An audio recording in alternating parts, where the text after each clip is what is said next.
पुरा कश्चिद बने भिल्लो नामना यासित गुरुद्रुह कुटुंबी बलवान क्रूर क्रूर कर्म परायण। एक जंगल में गुरुद्रुह नाम का भील रहता था। वो मांस इत्यादि पशुओं को मारता था, परिवार का पोषण करता था। भील मतलब ठेठ आदिवासी लोग हैं। इस प्रकार के से उसका जीवन चलता था। एक दिन क्या हुआ, परिवार वालों ने कहा कई दिनों से हम भूखे हैं, आप कोई पशु को मार के ले आइए। उसे मालूम नहीं था शिवरात्रि है। संध्या के समय वो निकल गया। हाथ में प्यास लगे तो पानी पीना है। एक कमंडलू जैसा पात्र है, उसमें जल लिया है। एक तालाब था। सोचने लगा इस तालाब के बगल में हिरणों के पैर के चिन्ह है, शायद यहाँ रात्रि में हिरण हिरणियां जल पीने आते होंगे। तो ये जैसे जल पीने आए मैं प्रहार करूं, मारूं और ले जाऊं। ये सोच करके वो भील, एक पेड़ था, उसको मालूम नहीं किस चीज का पेड़ है, वो पेड़ था बेल का, बिल्व वृक्ष था। उस बिल्व वृक्ष के ऊपर जाकर के वो भील बैठ गया गुरुद्रुह। ऐसे बगल में उसको एक डाली में कमंडलू का जल रखा है और बहुत उसमें पत्ते थे, बहुत अपार। हम तो सुबह जैसे हवन करते हैं ना ऊपर, हमारे सचिन जी के ऊपर वहाँ छत पे, और सामने ऐसा सुंदर बेल का वृक्ष है। यहाँ इतने पेड़, सुंदर सुंदर फल, गदगद होता है मन। तो ऐसा ही सुंदर वृक्ष था। तो उस समय वहां बैठे हैं और नीचे उसको नहीं मालूम कि एक शिवलिंग भी है। एकदम ठीक उसके ऊपर बैठा हुआ है। और शिवरात्रि का पहला प्रहर प्रारंभ हुआ। एक हिरणी पानी पीने के लिए आई। तदरात्रौ प्रथमे यामे मृगित्वे का समागता त्रिसार्था चकिता सा च प्रोत्फाल कुर्वती तदा। जैसे आई उस जल में छलांग लगाती है, जल्दी से पानी पी के चले जाएं।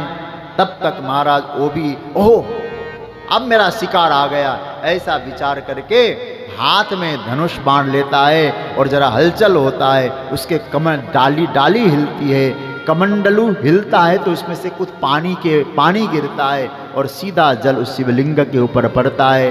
और उस वृक्ष से पत्ते भी गिरने लगे बिल्व के, और वहीं शिवलिंग में कुछ पत्ते चले गए। और जैसे प्रहार करता है, मृगी ने देखा कि ये प्रहार करने वाला है, आप क्यों मुझे प्रहार करते हैं, क्यों मारना चाहते हैं? उसने कहा, अरे मृगी, व्याकुटुंबम क्षोभितम मेत्य हत्वा ताम तर्पयाम्यहं दारुणम तद्वचः श्रुत्वा दृष्ट्वा तम दुर्धरम खलम। क्या बताऊं, हमारे परिवार बहुत दुखी है। कई दिनों से खाना नहीं खाया है, मांस भक्षण करते हुए, और तुम्हारा वध करके मैं तुम्हारा मांस ले जाके मैं अपने परिवार का पोषण करूं। ओह, ये तो सौभाग्य की बात है, यदि मेरा मांस भी किसी के काम आता है तो। क्या बोलती हो मृगी, हिरणी? मन मांसेन सुखम ते स्यात् देहस्या नर्तकारिण। महाराज ऐसा बोला है ना, शरीर तो एक दिन नष्ट होना है, मेरा शरीर यदि तुम्हारे काम आता हो तो ले जाओ। लेकिन एक बात मैं कहूं तुमसे, क्या थोड़ा सा धैर्य रख सकते हो तो एक मेरा निवेदन स्वीकार करो। बोले क्या, मेरे भी बच्चे हुए। ध्यान देना, ये जो हम लोग समझते हैं ना पशु, कभी उनके कोई ग्रंथ इत्यादि पढ़ लिया करो, उनका अपना परिवार होता है।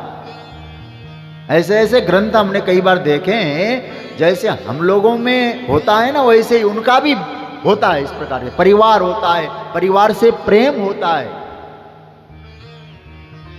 तो हिरणी ने कहा कि मेरे बच्चे हैं, एक मेरी बहन भी वही रहती है, मेरे पति हैं।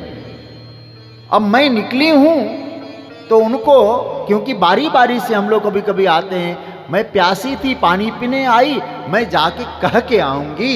एक बार केवल इतना थोड़ा धैर्य रखो कि मैं जाकर बता दूं और फिर मैं तुम्हारे साथ चलूं। मुझे मार देना, मेरा मांस का उपभोग कर लेना। तुम नहीं आई तो मुझे पाप लगे। कौन सा पाप लगे? वो जो बोलती है, ब्राह्मणों वेद विक्रेता संध्याहीन त्रिकालकम। जो ब्राह्मण अपने ज्ञान को बेचता है, संध्या बंधन नहीं करता है, कृतज्ञ है, दूसरे के उपकार को जो नहीं मानता, वो पाप मुझे लगे। विश्वासघाती को जो पाप लगता है वो मुझे लगे, छल करने वाले को जो पाप लगता है वो मुझे लगे, यदि मैं नहीं आऊं तो। इतनी प्रतिज्ञा कर दे, जाओ। छोड़ दिया। पहला प्रहर पूरा हो गया, दूसरा प्रहर चालू हो गया। सोचने लगा कब आएगी, कब आएगी, कब आएगी। अब उसकी एक छोटी बहन थी, अपनी बड़ी बहन को खोजते हुए वो हिरणी आ गई। वहीं पानी देखा, पीने के लिए गई तो तुरंत उसी तरह से हाथ में धनुष लिया और मारने को तैयार हो। क्यों मारना चाहते हो? मैं तुम्हारा मांस ले जाके परिवार का पोषण करूंगा। तब तक क्या हुआ? डाली हिली, पानी गिरा, पत्ते गिरे, शिवलिंग पे चढ़ा। दूसरा प्रहर पूरा हुआ और उसने पूछा, सुनो, मेरा मांस ले जाओगे? बोले हाँ, धन्य हूं मैं।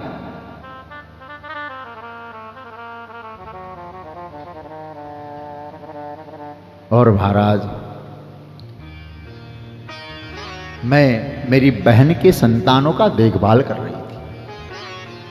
थोड़ी देर रुको, मैं जाके सौंप दूं उनको, कह के आऊं। बहन भी नहीं है वहां, मैं तो बहन को खोजते हुए आ रही हूं। तुम नहीं आई तो? उसने भी क्या कहा है? विष्णु भक्ति समायुक्त शिव निंदाम करोति यह। जो भगवान विष्णु की भक्ति करके शिवजी की निंदा करता है और शिवजी की भक्ति करके जो विष्णु की निंदा करता है, इसको भयंकर पाप लगता है। वो पाप मुझे लगे यदि मैं नहीं आऊं। शिवरात्रि के दिन में जो भोजन करने का पाप लगता है वो मुझे लगे। ये देखो, ये बोल रही है, महान पाप लगता है। शिवरात्रि में अन्न भक्षण का जो पाप लगता है वो मुझे लगे, यदि मैं नहीं आऊं तो। छोड़ दिया, जाओ। दूसरा प्रहर पूरा हुआ। तीसरा प्रहर क्या होता है? हिरण आता है दोनों को खोजते हुए। कहते हैं कि हिरण आया और उसी क्रम में डाली हिलती है, पानी गिरता है, पत्ते गिरते हैं, धनुष पर बाण तैयार करता है, मारने को तैयार होता है। क्या हुआ? बोले मैं तुम्हारा वध करूं। क्यों? बोले तुम्हारा वध करने के बाद मैं अपने परिवार का पोषण करूं। धन्यो हम पुष्टिमान यद्य, मैं धन्य हो जाऊंगा, लेकिन मैं एक बार अपने बच्चों को उनकी माता को सौंप के आ जाऊं। बोले हर कोई ऐसा ही कहता है। बोले मैं तुमको वचन देता हूं, आऊंगा जरूर मैं। यदि नहीं आए तो ये देखो क्या कहते हैं, यस्य वाणी, जो असत्य बोलने का पाप लगे वो मुझे मिल जाए, गुरु हत्या का पाप लगे वो मुझे मिल जाए, शिवरात्रि में शिवजी का नाम स्मरण नहीं करने वाले को जो पाप लगे वो मुझे लगे। सब वो तो बताया महाराज, वो सारा पाप मैं ले लूंगा, बस मेरी बात को सत्य मानो। यदि नहीं आऊं तो। बोले छोड़ दिया। अब वहां जाके तीनों ने सलाह करी। बोले मैं भी वचन दे के आई हूं, मैं भी वचन दे के आई हूं। हिरण ने जाके कहा मैंने भी तो वचन दिया है। तो बच्चों ने कहा हम फिर यहाँ रह के क्या करेंगे, हम भी चलेंगे साथ में। तीसरा प्रहर पूजा हो गया, पूरा हो गया। और चौथा प्रहर चालू होता है, पूरा झुंड हिरणों का आता है। हिरणों का झुंड आया, चौथा प्रहर हुआ। अरे एक साथ इतने हिरण, और महाराज ने हिरणों को देखकर कह लगा एक साथ आज तो आनंद आ गया। और जैसे ही उसने धनुष पर एक साथ कई बाण लगाए, उसी क्रम से जल गिरा, पत्ता गिरा, चौथा प्रहर पूजन हो गया। और जैसे ही प्रहार करना चाहता है, जो शिवलिंग था वहां से भोलेनाथ प्रकट होते हैं। बोलो शंकर भगवान की जय। उसकी बुद्धि परिवर्तित हो गई। उसने क्या सोचा, देखो, दूसरे का पोषण करने के लिए पूरा परिवार जाने को तैयार है, और मैं एक व्याध, ऐसा अपराधी, मैं अपराधी को भोलेनाथ दर्शन दे रहे। रोने लगा, महाराज मैं बहुत बड़ा अपराधी हूं। बोले अपराधी था, अब नहीं रहा था।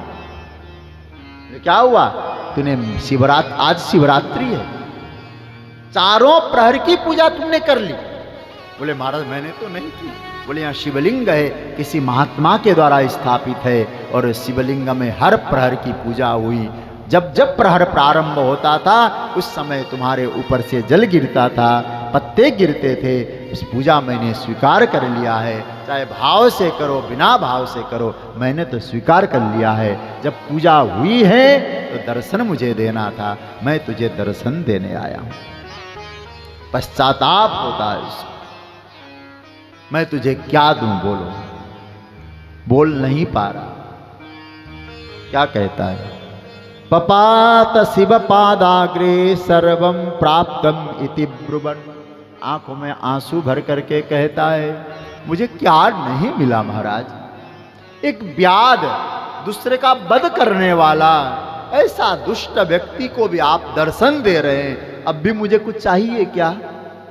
और उसने क्या कहा, कुछ भी नहीं चाहिए मुझे, केवल कृपा बनाए रख। जब मुझे वाक्य देखता हूं ना जो उसने बोला है, क्या, व्याधोपि शिवरूपम च दृष्ट्वा मुक्तो भवच्छणात् पपात शिव पादाग्रे सर्वम प्राप्तम इति ब्रुवन्। मुझे सब कुछ मिल गया। मानस में केवट जो कहता है, अब कछु नाथन चाहिए मोरे, अब कछु नाथन चाहिए मोरे, अब कछु नाथन चाहिए मोरे, अब कछु नाथन चाहिए मोरे। दीन दयाल अनुग्रह तोरे, दीन दयाल अनुग्रह तोरे। अब कछु नाथन चाहिए मोरे, अब कछु नाथन चाहिए मोरे। दीन दयाल अनुग्रह तोरे, दीन दयाल अनुग्रह अब मुझे कुछ नहीं चाहिए सरकार, आपका अनुग्रह, आपकी कृपा, यही मेरे लिए काफी है। जो कृपा मिले कम है क्या? ऐसा कहकर वो प्रार्थना करता है, और भगवान शंकर कहते हैं, हे गुह, अब मैं तुमको वरदान देता हूं, अब जाओ, जो तुमने जो शिव पूजा करके पुण्यार्जन किया है, तुम्हारे पाप तो निवृत्त कर दिए, भवबंधन से मुक्त कर दिया, स्वर्ग का सुख भोगो। उसके बाद फिर तुम्हारा जन्म होगा। उस समय जन्म कैसे होगा? तुम्हारा एक स्थान होगा जिसका नाम होगा श्रृंगवेरपुर। उस श्रृंगवेरपुर के तुम राजा बनोगे, और तुम्हारे यहाँ बिना बुलाए भगवान राम जो दशरथ जी के यहाँ अवतार लेंगे, और अवश्य तुम्हारे यहाँ बिना बुलाए पहुंचेंगे। क्या बोल रहे हैं भगवान राम, भगवान शिव? ये देखिए यार,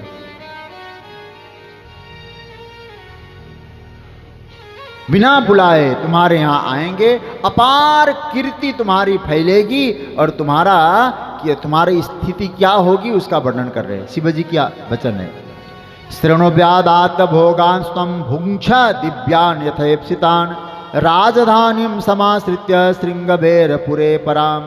श्रृंगवेरपुर तुम्हारी राजधानी होगी, और वहाँ भगवान राम बिना बुलाए तुम्हारे यहाँ आएंगे। तुमको क्या बनाएंगे? तुमको वे मित्र बनाएंगे।